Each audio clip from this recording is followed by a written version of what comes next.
Hello' everyone, আকৌ এবাৰ আপোনালোকৰ কাৰণে আসাম পুলিচ ABUBৰ বাবে মই মষ্ট ইম্পৰ্টেণ্ট অনলি 5টা কুৱেশ্যন লৈ আহিছোঁ। আহক চাওঁ। ফাৰ্ষ্ট কুৱেশ্যন, ভাৰতৰ সংবিধান কেতিয়া প্ৰচলিত হৈছিল?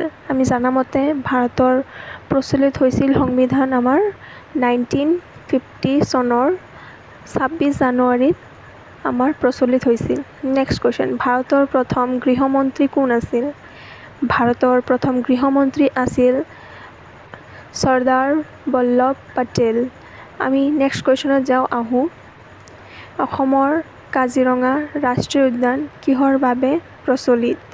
আমি জানো যে কাজিৰঙা ৰাষ্ট্ৰীয় উদ্যানখন এশিঙীয়া গঁড়ৰ বাবে প্ৰচলিত।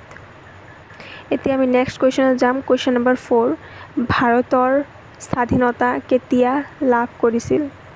যিহেতু আমি সকলোৱে জানো যে ভাৰতৰ স্বাধীন হৈছিল আমাৰ 1947 চনৰ 15 আগষ্ট চনত। তথাপিও আমি এইটো আকৌ মনত কৰি লওঁ। আহক নেক্সট কুৱেশ্যন চাওঁ। অসমত বিহু উৎসৱ বছৰত কিমানবাৰ হয়? আমি জানো যে অসমত বিহু উৎসৱ হয় 3বাৰ, যেনে ৰঙালী বিহু, কাতি বিহু আৰু মাঘ বিহু। এনেধৰণৰ কুৱেশ্যন